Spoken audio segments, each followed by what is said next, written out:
It's been said that every quilt tells a story, and it's so true. But I also believe every quilter has a story to tell. I wanted to hear about the people behind these wonderful quilts and thought you'd enjoy hearing about their lives also. Welcome to A Quilter's Life.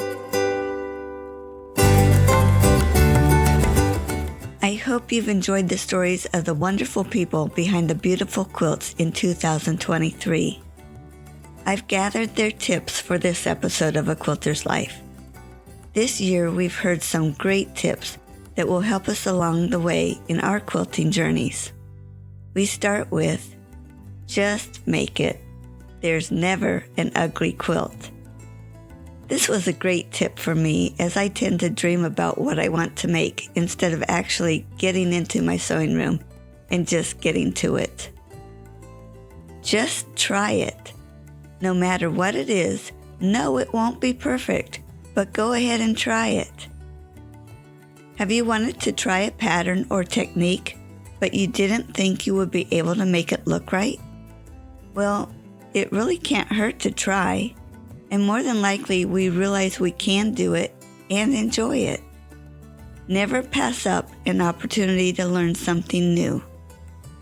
I'm also finding that when we learn something new, it's not always learning something more difficult, but many times we learn a new way that is actually simpler.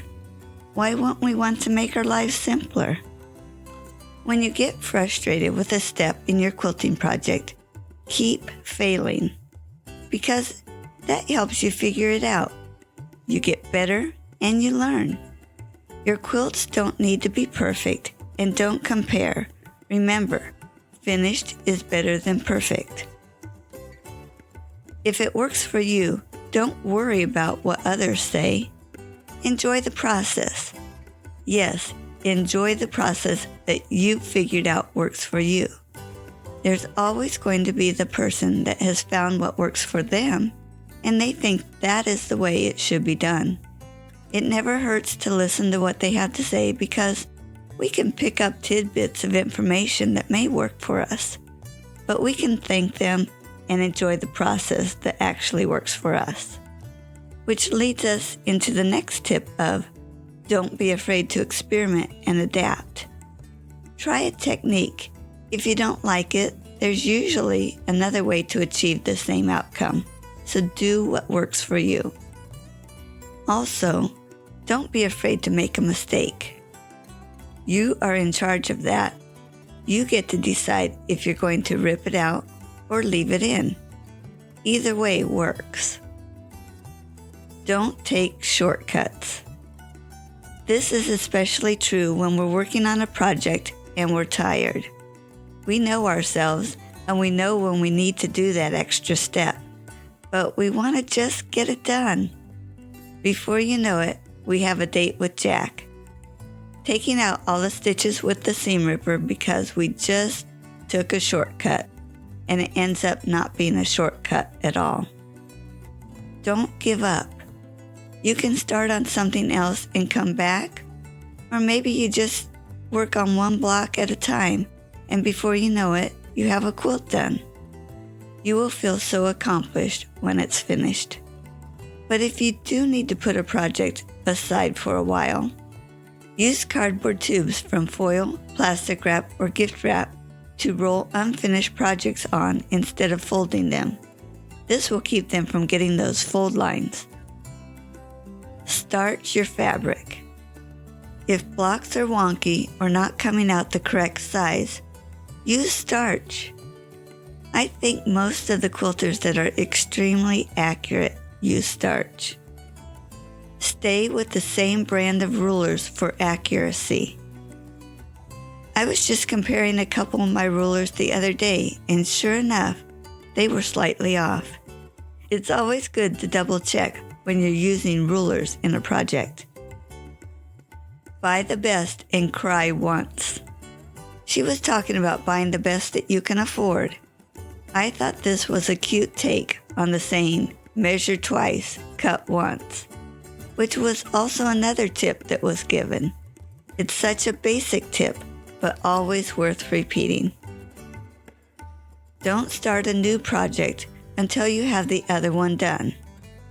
This is probably a controversial one. Some quilters need to bounce between projects to keep them going. For me, if I get several going at the same time, I don't seem to handle it well, and I avoid going into the sewing room. So this actually was a good tip for me. Organization. Keep your desk clean. Keep everything for a project in a bin. Now this is a hard one for me to do. It's a goal, but I haven't reached it very often. Work in an assembly line. If you're able to work this way, it helps get several blocks done in a shorter amount of time. Wash fabric before use. This is another controversial tip. I'm not telling you what I do. We'll just pretend I do whatever you do. Press seams. I grew up with this being a very important part in my sewing, but I think it makes the quilt look so much better when it's pressed. Pin, pin, pin. Pinning will always help those points come out beautiful or the borders to fit just right. Work at your 1/4 inch seam. Whether it's the full 1/4 inch or the scant 1/4 inch, continue to work at being consistent with them. Don't compare yourself to other quilters. Make the kind of quilt you like. Comparison steals your joy. There are no quilt police. Make the quilt that you want. When doing applique, you tend to get goobers on your iron. You can use Magic Eraser by Mr. Clean. You can even use that on your iron while it's hot. She said not to use the substitutes because they will just goober your iron. But if you do try that, you can use the Mr. Clean Magic Eraser to clean that off too. Use a toilet brush to pick up threads on the floor. This is one that I had never heard of before. Evidently, you can find cheap toilet brushes at the dollar store, and they do an amazing job in getting all those pesky threads off the floor. Take time to admire your work and enjoy it. Great quilts can't be rushed. Also, admire other people's work. You don't have to make the same kind of quilt, but you can admire and appreciate their work. A great place to do that is at the wonderful quilt shows we have about. Slow down for better results. Also, change your needles and rotary blades.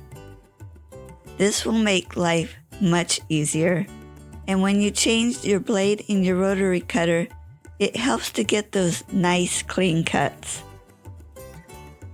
When you start a project, figure out what your ultimate goal is. It impacts how you want to quilt it. It can also impact the piecing of your quilt. Square your blocks. This will help improve the outcome of your final quilt. Learn the basics, then sew what you love, not what you think others want. A long armer shared if they don't need to block the quilt, they can trim it right on the back of the long arm machine. They have the cutting mat on the back of their long arm. It makes for a quick trim. Have fun with it. If it feels like a job to get your quilt done, it discourages you from going into your sewing room.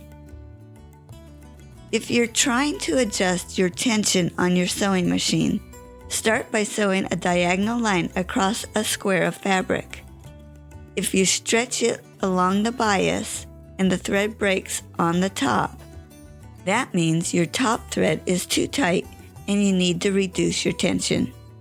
If the thread breaks on the bottom, that means your thread is too loose and you need to increase your tension.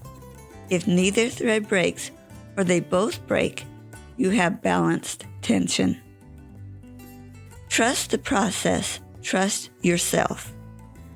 Quilting does have its process. We have so many wonderful steps to make our beautiful quilts. We started with just make it, and it comes back to trusting that we can make it and have these beautiful quilts to share and enjoy. And we'll end with the top tip that we hear so often. Just have fun with it. For most of us, this is our hobby. It's our therapy. We love our quilts, and we need to have fun with the process. I hope you heard a tip that will help you along your quilting journey.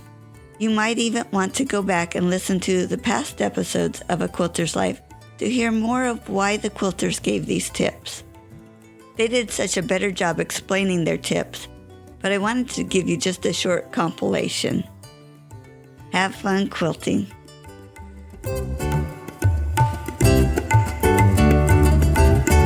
You can find more stories on aquilterslife.com or subscribe on your favorite podcast player so each episode will be downloaded automatically. Also, I want to hear about you and your wonderful quilts. Please contact me, Paula Chamberlain, through the website to set up an interview. And as always, thanks for listening.